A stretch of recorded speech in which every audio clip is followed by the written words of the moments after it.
The river moved like a living thing, thick and brown and mean. It churned slowly under a gray sky that hung low, heavy with the promise of more rain. On the banks of the remote Louisiana waterway, two black SUVs idled, their engines growling like waiting beasts. Standing in the wet grass, a group of men watched with mounting rage as the last glitter of gold disappeared beneath the surface. Alec Merrow's face was bloodless. His sharp blue eyes, usually cold and calculating, now burned with rage. The gold, their payday, their way out, their victory, had been in their hands for 10 minutes before it went tumbling into the murky depths during a panicked escape from state police. One wrong turn on a dirt road, one snapped axle, and the armored van had careened off the embankment, taking everything with it. "You said the truck could make the turn," Alec said coldly, turning to his brother, Dean, whose face twitched with guilt and fear. "It was the only way out, man, there was no time." Alec didn't reply. Instead, he walked to the edge of the slope where the grass dropped into water and mud, and stared down into the river's swirling heart. Behind him, the other three men, Donnie, Leo, and Chase, paced, smoked, cursed. All of them were cold, soaked, and broke. The heist had gone flawlessly until that final moment, until the river had swallowed their dreams whole. "We're not walking away from this," Alec finally said. "The gold is still down there. We just need someone who can get it." "Divers?" Chase asked, his voice thin. Alec nodded slowly. "Not just any divers. People who'll keep their mouths shut. People who need the money more than they care about who we are or what we did." Dean hesitated. "You thinking about?" "Yeah," Alec said. "Those guys by the docks. The ones with the rust bucket tugboat and more bills than brains." Leo spat into the grass. "Those drunks? They couldn't even afford a proper tank last I checked." "They're perfect," Alec said. "They won't ask questions." Miles away, in the decaying harbor town of Belle Vale, an old tugboat named the Brine Widow rocked gently in its berth. Rust streaked its hull like blood. On board, the crew sat in the galley, nursing cheap beers and silently praying the power didn't go out again. Marcus Bell, the oldest of them, sat hunched at the table, staring into the foam of his drink. His skin was tanned like old leather, and his hair was sea gray, stringy and limp. Once, he'd been a rescue diver for the Coast Guard. Now he spent his days chasing lost crab pots and the ghosts of better times. Across from him, Cody Wires Dempsey fiddled with a busted regulator, chain-smoking, muttering about how it'd work fine if someone would just give me a new goddamn O-ring. Beside him, Jill Monroe sat with a look of perpetual exhaustion carved into her pale face. She'd once dreamed of underwater exploration, now she was just diving for debt. They were a crew of ruin, skilled but forgotten, drowning slowly in bills, regret, and rot. Then came the knock. Alec didn't wait to be invited aboard. He stepped onto the deck with the calm entitlement of a man who owned the world. Behind him, Chase followed, his hand resting near the gun hidden in his waistband. Marcus looked up. "Can we help you?" "I need a dive team," Alec said. "You three look available." Jill folded her arms. "We're not just hobby divers, if that's what you think." "I'm counting on it," Alec replied. "There's a vehicle at the bottom of a river, off the old Marrow Bend Road. It went down yesterday. Deep enough to avoid detection, but shallow enough to be reachable. Inside it is cargo I need recovered. Fast. Quiet. No questions." "And why would we do that?" Cody asked, not looking up from the regulator. Alec pulled out a duffel bag and unzipped it. Even in the dim light of the galley, the stacks of $100 bills were unmistakable. "That's half now," Alec said. "Half when the cargo's on dry land." Silence followed. Marcus looked at Jill. Jill looked at Cody. Cody looked at the money. "We'll need gear," Marcus finally said. "Time to prep. That stretch of river is thick with silt. No visibility. It'll be dangerous. Alec's smile was like a knife. Danger's already here, friend. It's just waiting in the water. By nightfall, the brine widow had made its way upriver, riding low in the water. The woods on either side of the banks were twisted and oppressive, full of shadows that seemed to move when no one was looking. Mosquitoes swarmed like clouds, and the hum of nature felt off. Marcus stood on the deck and watched the river flow. This current, he muttered, it's not right. What do you mean? Jill asked, suiting up. It's faster than it should be for this time of year. Water's warmer, too. Something stirred it up. As if on cue, something massive splashed in the distance. A low, thunderous thud of water displaced. Cody stopped mid-sentence and looked out into the darkness. You hear that? He asked. That wasn't a log. From below, Alec emerged. You worry about the truck. We'll worry about the rest. But as the divers slipped into the river's murk, they felt it, something wrong. Something ancient. Something moving. And far below, in the silt and shadows, something opened its eyes. The river swallowed them whole. Marcus, Jill, and Cody descended slowly into the thick, suffocating black of the water.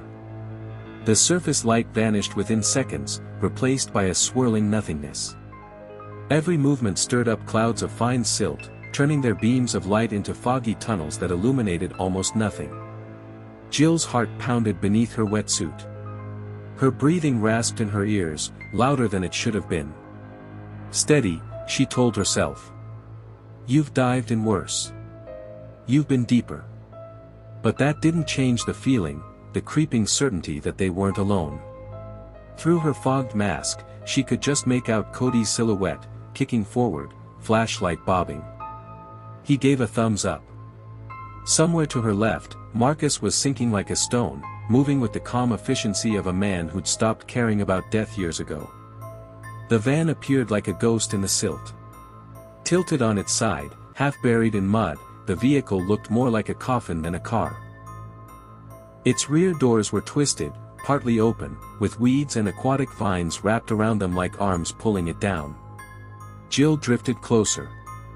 Her gloved fingers reached out to brush the frame. The metal was slick, slimy, cold. Inside, she could see glimmers of gold, bars stacked neatly in the back, their weight pinning the vehicle to the riverbed. There it is. She signaled to Cody, who moved toward the van with eager kicks. He drew a crowbar from his belt, slid it into the door crack, and began to pry. But something brushed her leg. She turned. Nothing. Just silt. Then it brushed again. Harder. Jill spun around, flashlight slicing through the brown haze, and caught a glimpse of something vanishing into the murk. Long, thick. Fast. A tail? No. No. No. Stay calm. She tapped her calm, Marcus. Something's moving. It's. But static hissed back. Cody was still working on the door. The metal finally gave, wrenching with a dull groan, sending up a cloud of debris and bubbles. The gold sat glinting inside like teeth. He grabbed the first bar and stuffed it into a mesh sack on his belt. Then something slammed into him from behind. Jill screamed, but it was lost in bubbles. Cody vanished into the silt in a violent spiral, his flashlight spinning through the gloom. A trail of red bloomed in the water. Murky, thick, spreading. Blood. Jill shot toward where he'd been. Nothing. Just red.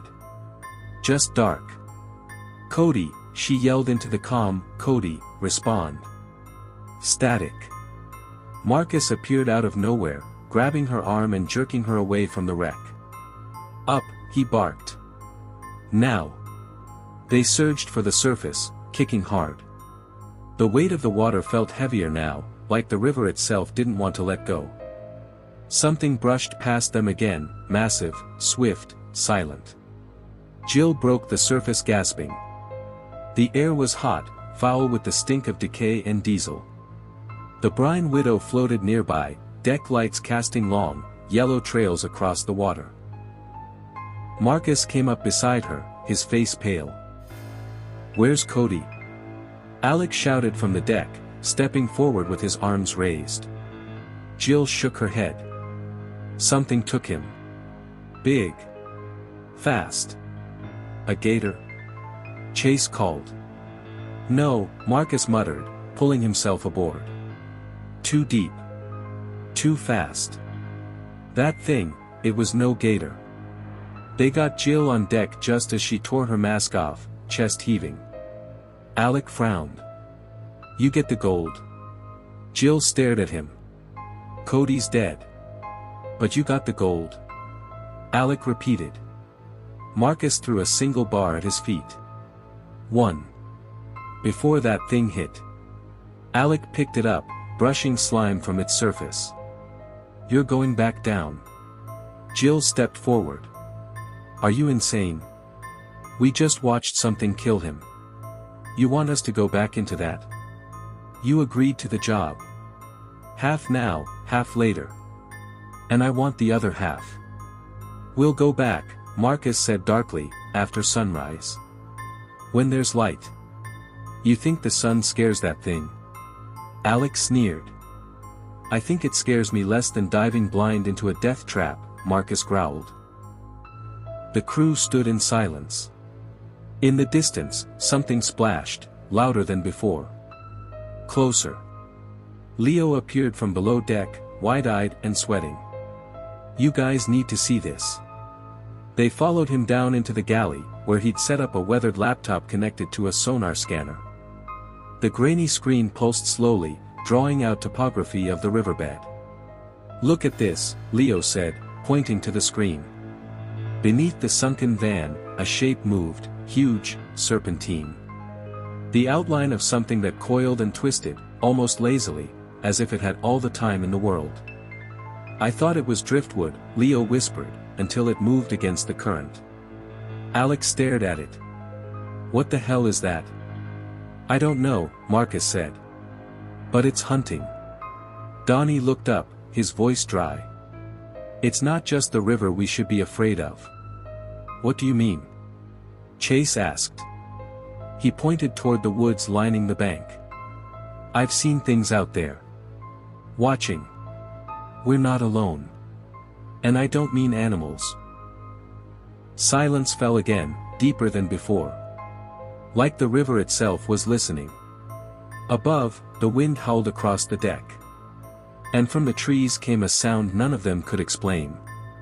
A low, guttural growl. Not human. Not animal. Something in between. Dawn clawed its way across the sky in bruised shades of purple and gray.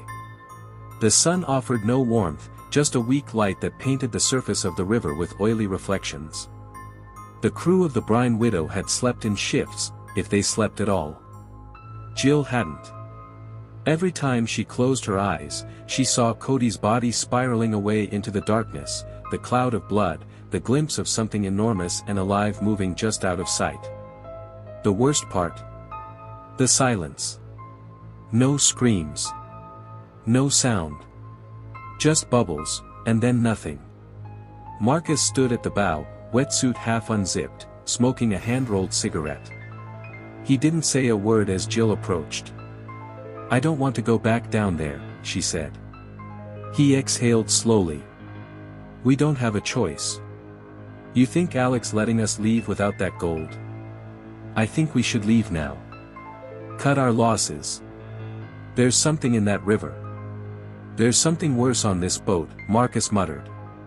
"Men like Alec don't forget. Or forgive." Jill shivered despite the heat. Behind them, Alec barked orders while Donnie loaded the remaining gear. The atmosphere on the deck had changed. Colder. Paranoid. Even Chase, the loudmouth muscle of the group, had gone quiet. They suited up in silence. Donnie handed Marcus a harpoon gun. "Just in case," he said, not meeting his eyes. Jill tightened her mask and checked her oxygen. Her hands trembled. Control it. Breathe. She caught Leo's gaze before stepping toward the dive ladder. He looked pale, drawn. Haunted. They're watching us, he whispered. From the woods. I saw them again last night. Jill hesitated. People? Leo just shook his head. No. Then she descended. This time, they brought weapons, harpoons, dive knives, and an underwater flare gun. Marcus led, Jill followed, Donnie came last. They moved carefully, light beams cutting through the gloom like slow-motion lightning. The van was still there. Still cracked open. Still full of gold. Jill moved toward it with Marcus while Donnie hung back, watching their rear. Her fingers wrapped around a bar, pulled. Heavy. Dense. She shoved it into her sack. 1 down. 5 to go. Something moved above. She looked up. Nothing. Just swirling particles. She signaled Marcus. They worked in tandem, grab, bag, secure. Then Donnie screamed. The sound was high, muffled by water and distorted through the comms, but there was no mistaking the panic. Jill spun. He was gone. His flashlight spiraled in the water, bouncing against a rock. Then a shadow passed between them and the surface, massive, like a bus sliding silently overhead. Jill fumbled for the flare gun, fired. The flare streaked upward in a hiss of red light and smoke, and for a second, it illuminated teeth. Rose. Jagged. Open.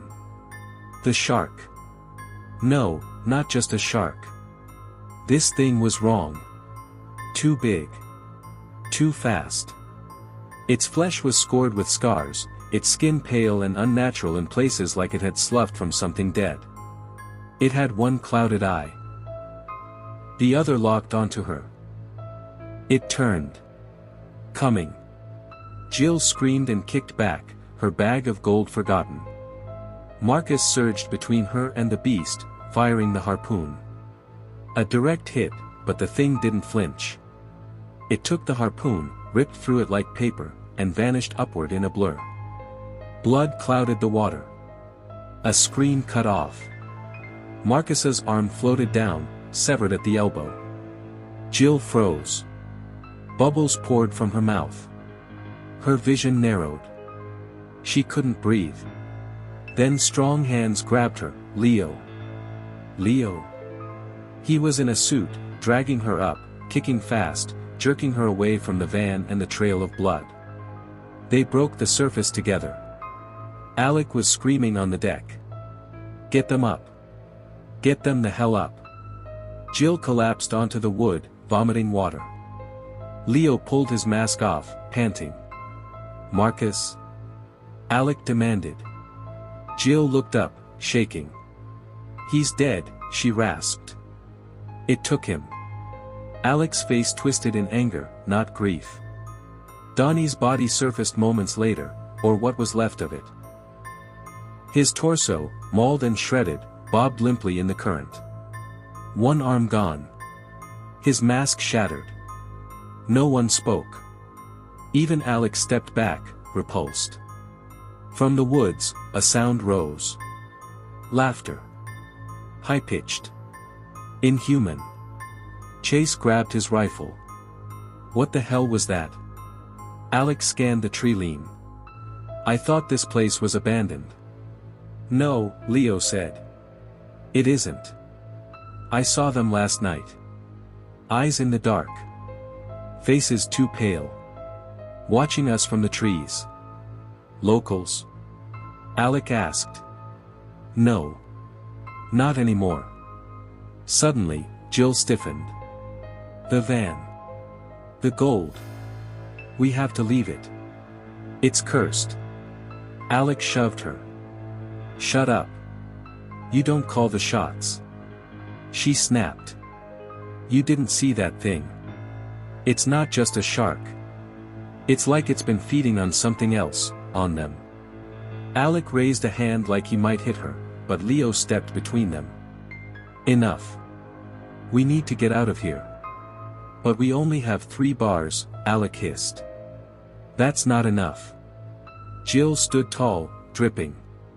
If you want the rest, you go down there yourself. From the trees came another sound.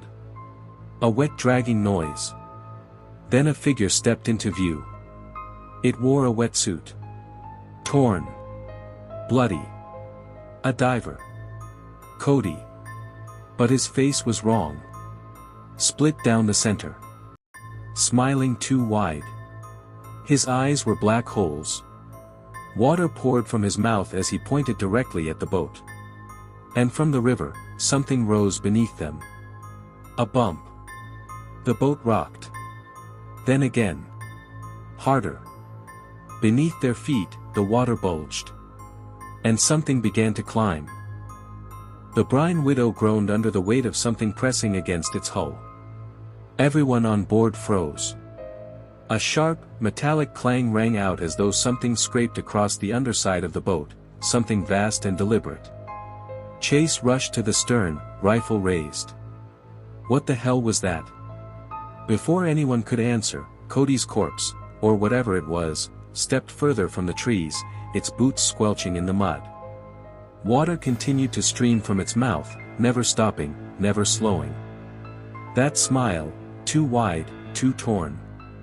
As if someone had cut through the cheeks just to make it stretch. Jill backed away from the railing, heart hammering. That's not Cody. That's not him. It's a hallucination, Alec muttered. The pressure. The fear. You're all losing it. No.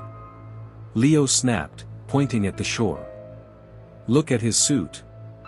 That's Cody's knife strapped to his thigh. That's his dive watch. I gave it to him myself. The thing raised its arm. Water dripped from between its fingers. A harpoon. Cody, or the thing that wore him, hurled it. The harpoon slammed into the railing, missing Chase by inches. Wood splintered, the shaft quivering from the force. Jesus Christ. Chase fired. 3 shots rang out, each one echoing over the river. The figure staggered, slumped, but didn't fall. It just tilted its head to the side, as if, curious. Then it slowly turned, and walked back into the woods. Silence. Tell me I didn't just shoot a dead guy, Chase muttered, lowering his rifle. No, Jill whispered. You shot something pretending to be one. The boat jerked violently. Something beneath them rammed the hull again, harder this time. Jill fell sideways, scraping her elbow on the deck. Leo helped her up as Chase and Alec scrambled toward the engine. What's happening down there? Alec shouted. Propellers jammed. Chase yelled back. Something's caught in it. More bumps now. 3. 4. 5. Jill knelt and looked over the edge. The water seemed to boil. Ripples and bubbles swirled unnaturally. Then she saw it. A face. Just beneath the surface. Human, but ruined. Eyeless. Lipless. Long strands of hair floated upward. Fingers clawed the water, reaching. She screamed and staggered back. They're under us. Chase bolted to the edge, saw the same thing, and unloaded the rest of his magazine into the water. Red bloomed. Jesus, what is this? He shouted. Leo stared at the river, pale. They're the others. The ones who drowned here. Maybe decades ago. Maybe yesterday. That's why the locals abandoned this place. They were never locals, Jill said softly. There's something else. Something old. Alec pointed at the tree line. More figures were emerging now, silent, dripping, dead. Wet suits, faded uniforms, old-world diving gear. One wore a rusted helmet with shattered glass. Another crawled on all fours, dragging a sack of bones behind it. They're closing in. We're trapped, Leo said. River below. Dead above. Another slam rocked the boat. Jill heard a crack, wood splitting. Then the water erupted. The shark. It launched into the air with a thunderous splash, massive, monstrous, its body stitched with old scars and burns. One eye gleamed, the other oozed pus. The creature slammed down onto the port side of the boat, its weight tilting the vessel so sharply Jill slid across the deck. Alex screamed as the beast's jaws snapped, and caught Chase by the waist. Blood sprayed. The sound of crunching bone filled the air. Chase shrieked, his rifle clattering to the floor. The shark thrashed once, then rolled off the deck and vanished, taking Chase with it. The boat tipped, flooding the deck. Get to the cabin. Alex shouted, drenched in blood. Seal the doors. They stumbled toward the bridge, Jill and Leo dragging a bleeding Alec.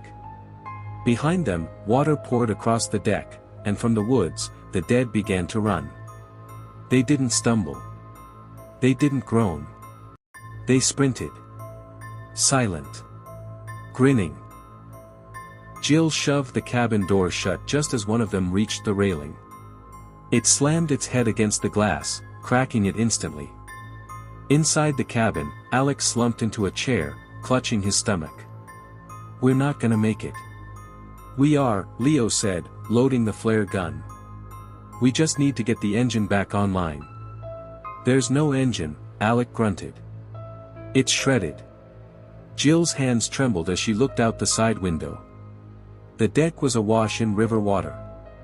The sky had turned a sickly orange. And on the distant shore, dozens more emerged. All dripping. All smiling. There's a reason that gold was at the bottom of the river, Jill said slowly. It's not just about money. It's bait. Something wants to bring people here. Leo nodded grimly. And now we're part of it. The boat groaned again. Outside, one of the dead began peeling at the windows with cracked fingernails. The shark breached again near the bow, jaws wide. Jill raised the flare gun.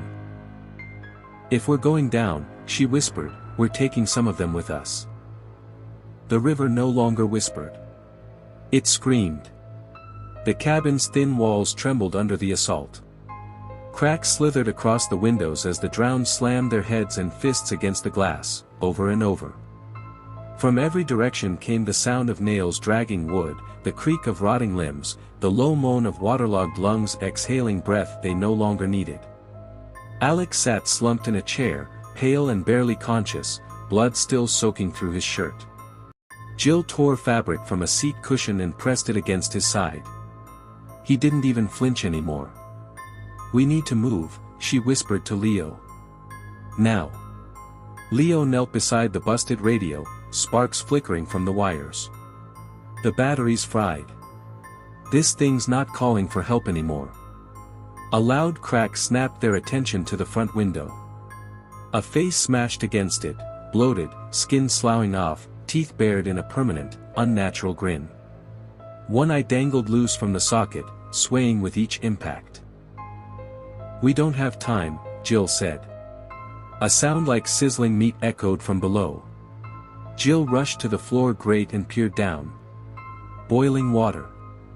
She saw movement, pale hands floating just beneath the surface, as if the drowned were climbing the river itself, defying gravity, reaching into their boat. They're coming through the hull, she whispered. The river is rising, inside. Leo grabbed the flare gun and slung Alex's arm over his shoulder. Engine's gone.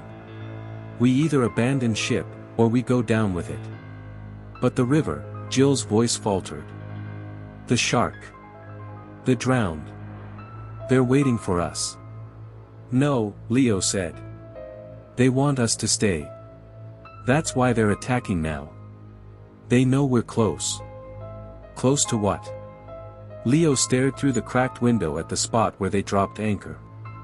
His eyes narrowed. The gold. It's more than stolen treasure. It's bait for the desperate.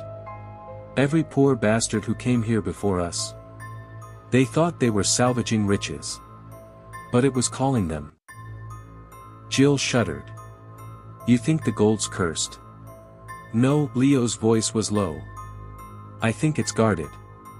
Another crash, the portside window exploded. A drowned diver tumbled into the cabin, dragging algae and the stench of decay. Jill screamed and shoved it back with the broken leg of a chair. It lunged again. Leo fired. The flare ignited its chest, and the corpse burst into bright orange flames, flailing like a twisted torch. It stumbled out the window and disappeared into the river with a hiss of steam. Go! Leo shouted. They burst through the cabin's rear door, the deck a chaotic mess of water, seaweed, and reaching hands. One of the drowned grabbed Alec's leg.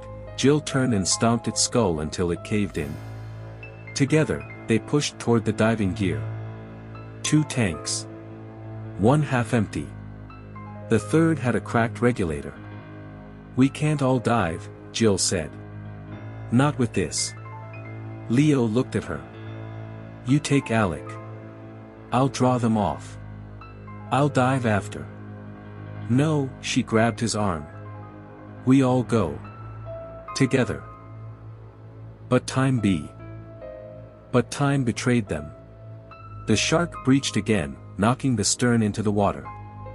Jill fell backward and lost her grip on the gear. One tank disappeared into the depths. Another rolled toward the edge. She crawled after it, barely catching the strap before it slipped away. Then she saw something in the water. A shape. Larger than any human.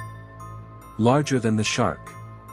It swam circles beneath the boat, slow, calculating, as if deciding whether to rise. Leo, she screamed. He saw it too. What the hell is that? The surface rippled. An arm breached, not a human arm. Scaled. Hulking. Gray. The drowned shrank back, groaning. The river fell silent. From the deep, something ancient emerged. Its head broke the surface, long, eel-like, with milky eyes and rows of teeth far too many for any creature Jill knew. Water poured from its gills like blood. It wasn't part of the shark. It wasn't a drowned man. It was the keeper. The thing that guarded the gold. It stared at them with unblinking hatred. It had seen too many intruders. Too many thieves. It had fed for decades, centuries, maybe. Alec began to convulse. Blood poured from his mouth. No! Jill shouted, trying to hold him. His eyes rolled back. He mumbled something, a name. A prayer. A curse. Then he went limp. Gone. Leo fired the last flare at the creature. It hit its chest, and fizzled. No flame. No pain. Just a hiss. The thing barely flinched. Jill stood frozen as the thing slowly sank back beneath the water. We're not leaving, she said softly. Leo shook his head. No. We're going down. The drowned had stopped. They stood on the banks and in the water, just watching now. Jill looked at the dive gear. 1 tank. 1 regulator. 1 chance. She strapped it on. Wait, Leo said. If you go down, I need to see what's really down there. Leo looked at Alec's body, then the sky. Thunder cracked in the distance. You better come back. I won't, she said. Not the same. Then she dove. The last thing she saw before the water swallowed her was Leo, raising a flare to the sky, and every drowned man on the shore staring up at it like a signal they'd waited years to see. The river swallowed Jill like a mouth with no end. Her descent was cold and blind. Silt swirled around her like a living fog, choking the beam from her helmet light. Every breath through the regulator rasped like a dying whisper in her ears. Above, the boat was long gone. Below, only blackness. But something pulsed in the dark. She followed it. Down, past tangles of branches like skeletal arms, past sunken holes crusted with algae and decay. The river floor was a graveyard, cluttered with the remnants of others who came searching for treasure. Dive suits half torn, bones stripped clean. Helmets split open like cracked eggs. The water grew thicker. It pressed against her chest. It wanted her to stop. She didn't. Her light flickered. Something moved just ahead, a shimmer, metallic. The gold. There it was. Nestled in a hollow beneath a jagged drop-off, bars of it, dull and slick, scattered across the floor like rotten teeth. More than they were told. Hundreds of bars. More than what any heist could explain. She drifted closer. And then she saw them, the others. Not the drowned. Not exactly. These weren't bloated, mindless corpses. They were aware. Eyes glowing faintly behind shattered faceplates. They knelt around the gold-like priests at a cursed altar, their hands resting on the bars, unmoving. Watching her. She hovered still, heart hammering. Every instinct screamed to leave. But she couldn't. Something compelled her. Not greed. Not even fear. Recognition. She saw names carved into the bars. Deep, jagged scratches. One said Cole. Another, Morrow. Another, Hale. One more, Jill. Her breath caught in her throat. That bar was old. Worn by the water. But it had been there long before she arrived. How could her name be there? One of the figures turned toward her. Its eyes met hers. Leo. His body. His suit. But not him. No, it had his face, but it was empty behind the visor. She gasped, bubbles streaming upward. Her hands went numb. More of the watchers rose. They surrounded her now. And from below the gold pile, the river floor cracked open. A rift. Darker than black. As if the world beneath the river was hollow and screaming. Something rose from it. The creature. The keeper. It swam upward without motion, like a nightmare drifting through a dream. Its form shifted as it came, first a serpent, then a man, then a corpse wearing her father's face. The current around it throbbed with ancient weight, like the tide of time itself. It spoke in her mind. Not in words, but in a sound she felt in her bones. Take what is yours. Jill shook her head, backing away. The figures behind her wouldn't let her pass. The gold glowed now, pulsing with light that made her teeth ache. Take it, or drown with them. She screamed, bubbles and noise useless in the heavy dark. Then something gripped her ankle. She looked down. Alec. Dead-eyed. Lips peeled back. But smiling. She kicked, but he held fast. His mouth opened. And water poured from his lungs like ink. The river wanted her. She grabbed one of the bars, her name gleaming faintly under the algae, and swung it like a club. It passed through Alec's face. He vanished. The watcher Leo grabbed her arm. She broke free and slammed the bar into his chest. His mask cracked, and real water poured out. Inside was nothing. She kicked away from the circle, fighting for the surface. The keeper did not follow. It watched. As she rose, the river burned. Her tank was nearly empty. Her vision doubled. She broke the surface with a gasp and clambered onto the wreck of the boat, coughing and shaking. Leo was gone. So was Alec's body. The flare gun sat on the deck. And around her, silence. Until the river whispered again. She looked down at the bar she'd brought up. Her name still there. But now it had a date carved beneath it. Tomorrow. She dropped it. It thudded against the deck, but the sound echoed like a bell. Like a warning. Behind her, something moved in the tree line. The drowned. They weren't attacking now. Just standing. Waiting. And somewhere beneath the river, the keeper smiled. The river was still. Jill crouched on the decaying deck of the boat as the sky above began to lighten, dawn creeping over the horizon like a thief. The storm had passed. The water glistened under the new light, hiding the horrors it held beneath. But Jill knew better. She clutched the flare gun to her chest, the final tether to the world above. Around her, the trees were still. The drowned stood between their trunks, half-shadowed, dripping, still watching. Waiting. She glanced at the gold bar at her feet. Her name. Her date. Today. She whispered to herself, no. Not yet. Below, the river churned without wind. Something stirred. It wasn't just the bull shark anymore, it hadn't been for a long time. That had only been the first face of something older. Something buried. Something that fed on greed and sin like oxygen. The gold wasn't stolen. It was sacrificed. Every person who touched it was marked. Every name carved before they even arrived. The river remembered them. It remembered Jill. A ripple in the water. Then another. As if something enormous swam just beneath the surface, circling. The flare gun felt useless in her grip. She turned, and froze. Cole stood on the edge of the deck. Except it wasn't him.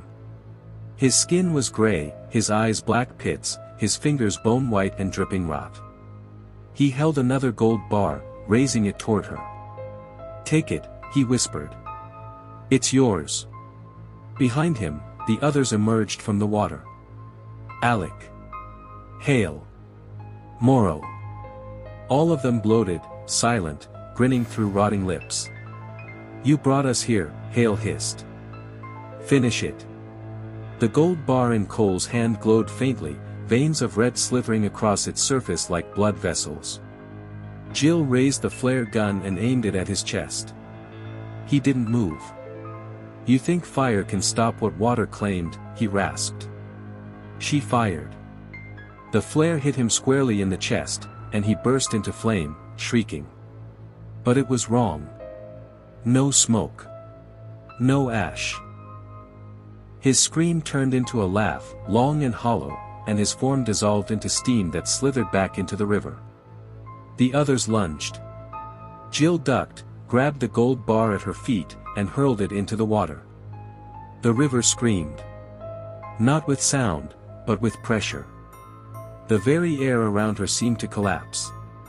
The drowned figures shrieked as their skin peeled back, revealing not flesh, but river sludge and bone. The boat groaned beneath her as the water pulled at its sides. It wanted her. She backed away, into the cabin. The walls oozed moisture. Mold bloomed like bruises across the glass. A face pressed to the window, her own, but bloated, pale, dead.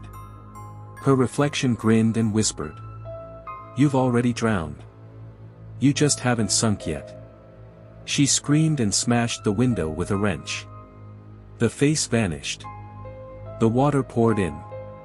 Jill knew what had to be done. She grabbed the remaining gold bars, struggling against the rising water, and one by one threw them into the river. With each splash, the screams grew louder. The drowned thrashed in the trees, peeling apart like papier-mâché in rain. Their bodies melted into the earth, their forms unraveling into tangled roots and river weeds. The last bar, her bar, sat in her hand. The name. The date. Her fate. She stared at it, trembling. Then she whispered, "I am not yours." And she snapped it in half. The river roared. The water exploded upward, dragging the boat, the trees, the sky itself into a spiral of darkness. She clung to the railing, screaming as a wave of red mist swallowed everything. And then. Silence. The light returned. The river was calm. The gold was gone. So were the drowned. So was the boat. Jill floated alone, her tank empty, her limbs weak. A rescue chopper hummed in the distance. She didn't wave. She didn't shout. She simply let herself drift.